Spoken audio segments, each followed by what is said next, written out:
북한 평양 근처에 있는 북한 최고 시설의 영빈관이 있습니다. 우리말로 영빈관이고 북한에서는 초대소라고 하는데요. 바로 백화원 초대소입니다. 2009년 빌 클린턴 전 미국 대통령, 노무현 전 대통령, 그리고 이제 박근혜 대통령, 최근에는 러시아 외무상도 이 백화원 초대소에서 회담과 만찬을 했다는 이야기가 있습니다. 백화원 초대소는 해외의 기빈들이 주로 이제 이 북한의 지도자라든가 이렇게 어떤 최고위 이 정치인들과 함께 회담을 하거나 만찬을 하는 그런 장소이고요. 그런 이제 행사들이 다 끝나고 나면 이제 주로 모여서 이제 기념 촬영을 하게 되죠.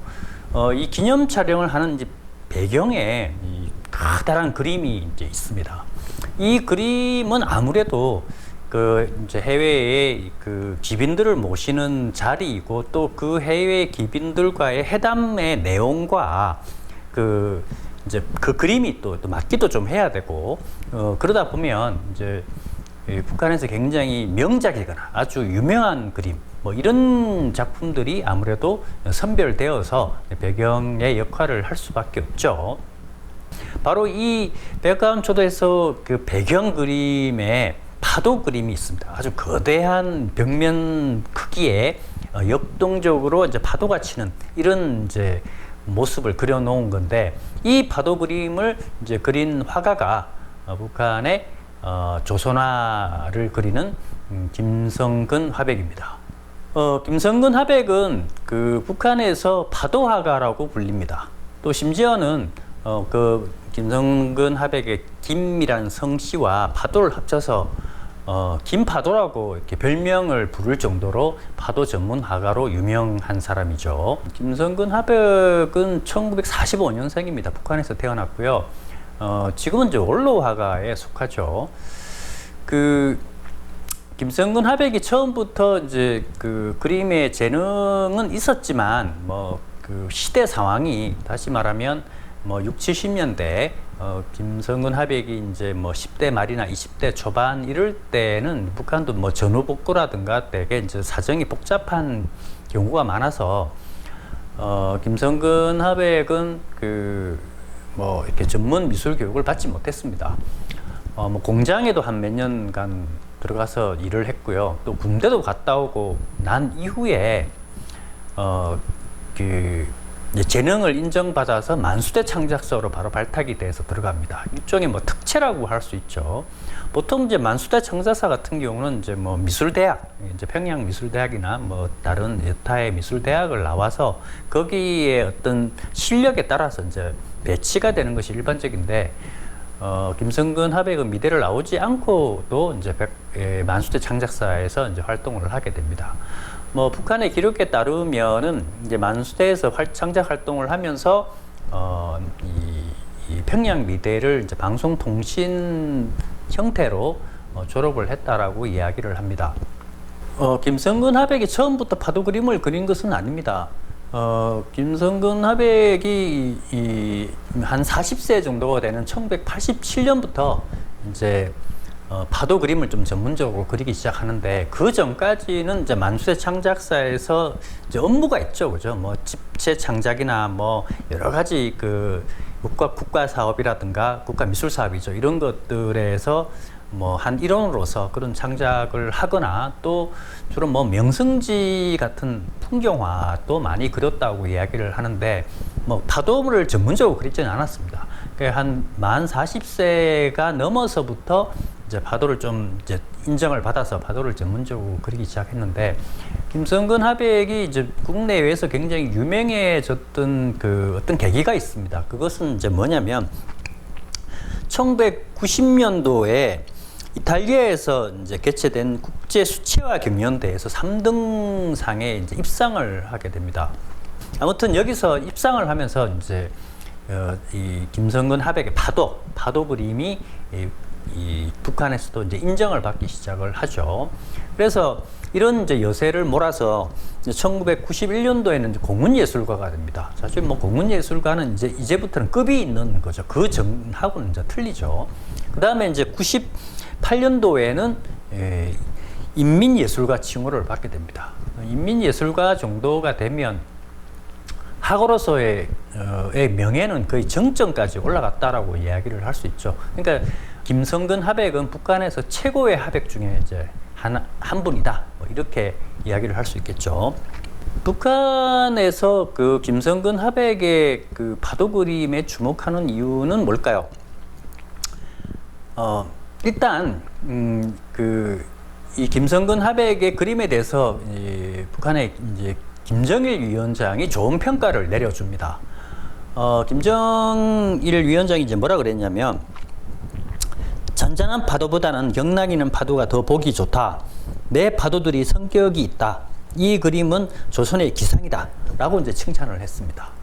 그리고 북한을 대표하는 이제 예술 잡지 같은 게 있는데요. 이제 여기에서도 김성근 하백의 파도 그림은 세찬 물줄기를 날리며 노하는 파도를 통해 시대의 순결과 정서적 감정을 훌륭히 이 명작 속에 보여줬다라고 이제 평가를 합니다. 1990년대는 김정일 시대입니다. 그러니까 김정일 시대는 이 국내외적으로 굉장히 많은 일이 있었죠. 뭐 러시아와 중국 간의 관계, 그 다음에 뭡니까 고난의 행군도 있고 미사일 문제도 복잡하게 있었던 그런 굉장히 역동적인 시대였고, 그런 시대에 김성근 하백의 파도 그림이 잘 부합했다는 이야기를 하는 겁니다. 그것이 그 역동적인 파도의 힘이 그 조선의 기상이다. 뭐 이렇게 이제 김정일 위원장을 얘기한 거고, 시대의 흐름에 잘 맞다. 숨결에 잘 맞는다. 그리고 그 시대를 살아가는 사람들의 정서에 부합했다라고 그러니까 미술 잡지에서는 그렇게 이제 평가를 한 것이죠. 그렇지만 이 김성근 화백의 파도 그림에 대해서 의문심을 갖는 사람들도 많이 있었습니다. 이게 이제 일단은 그 김성근 화백의 파도 그림 이전에는 파도 그림이 없었다는 이야기죠. 다르게 얘기하면 바다 그림은 있습니다. 그러니까 김성근 화백의 그림은 바다를 이제 그린 건 아니에요. 그러니까 바다가 파도를 포함하고 있긴 하지만 바다는 보통 하나의 배경 역할을 하죠. 그런데 김성근 하백은 그 바다가 아니라 파도만 집중적으로 선택을 해서 이제 그립니다. 그러니까 바다는 보조고 파도가 중심인 거죠. 심지어는 거기 나오는 그림 속에 나오는 기암절벽이라든가 아니면 건물이라든가 이런 것도 좀 나오는데, 이런 것들이 다 파도의 배경으로 반대가 되는 거죠. 보통은 기암절벽이라든가 건물, 혁명사적 같은 그런 건물이 이제 이 주 형상이 되고, 이제 이 파도는 배경으로 역할을 하게 되는데 보조 역할이죠. 김성근 하백은 이걸 바꿔놓습니다. 파도가 이제 주 형상이고, 기암절벽이라든가 이 건물들은 주로 이제 배경으로 이제 만들어 놓은 거죠. 이런 그림들에 대해서 북한에서도 상당히 좀 우려를 하는 부분이 있었습니다. 이제 그 이유는 뭐냐면, 우리가 이제 파도라고 하는 것이 잔잔한 파도를 얘기하는 게 아니에요. 그림으로 이제 그리는 김성근 하백이 그리는 파도는 거대한 파도예요. 그러니까 이 거대한 파도라고 하는 것이 이를테면 태풍이 왔을 때라든가 혹은 해일이 오거나 이럴 때 만들어지는 정도의 느낌이란 말이에요. 그림이다 보니까 아무래도 좀 과장도 많이 하게 되죠.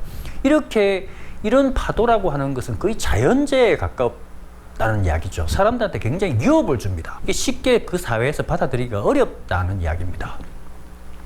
그걸 이 김성근 하백의 파도 그림이 이게 먹히려면, 그 사회에 먹히려면 이 거친 파도에 대한 긍정성이 있어야 돼요. 이걸 좋게 받아들여야 된다는 거죠. 근데 사람을 위협할 수 있는 거대한 파도가 쉽게 사람들이 수용할 수 있는 것은 아니죠. 이제 이런 문제를 이제 김성근 하백도 많이 생각을 했던 것 같아요. 그러니까 처음부터 파도만 그리기 이전에, 파도 그림을 인정받기 전에 여러 과정을 통해 가지고 이제 이게 한번 제시를 해보는 거죠. 일단은 뭐냐면 이제 이 혁명사적을 그리는 하나의 이제 요소로서 파도도 함께 이제 그리게 되는 경우가 생겼는데, 이를테면 뭐 혁명사적이라는 게 뭐 독립투쟁이라든가 혹은 뭐 여러 이제 그 북한 내부에 관련된 이제 특정한 사건들과 연관된 어떤 그런 해안가의 유적들이 있단 말이죠. 이 유적을 표현하는 데 있어서 밋밋한 파도 혹은 바다만 그렸을 때의 느낌과 이 이제 아주 거치고 역동적인 파도를 그렸을 때의 느낌이 완전히 이제 다르게 이제 다가온다는 이야기입니다. 이제 이게 무슨 말이냐면, 북한에서는 혁명을 이제 과거에 있었던 그냥 그 지나갔던 일로 생각을 하지 않아요. 혁명은 계속 되어야 된다. 뭐 대를 이어서 혁명이 일어나야 된다라고 생각을 하고 혁명의 연속성이라든가 역동성을 강조해요. 그러니까 그 혁명사적, 그 혁명성이 깃든 혁명사적을 표현할 때 이 굉장히 역동적인 파도와 결합했을 때 그 혁명성이라고 하는 것이 더욱더 부각되고 더욱더 활기차게 이제 표현을 할 수 있다는 것이죠. 이런 요소들과 결합을 하면서 이 무섭고 거친 파도가 반대로 이 혁명의 가치를 높여주는 역동성의 역할을 이제 하기 시작하면서 북한 사람들도 이것을 이제 수용하기 시작을 했다는 이야기입니다.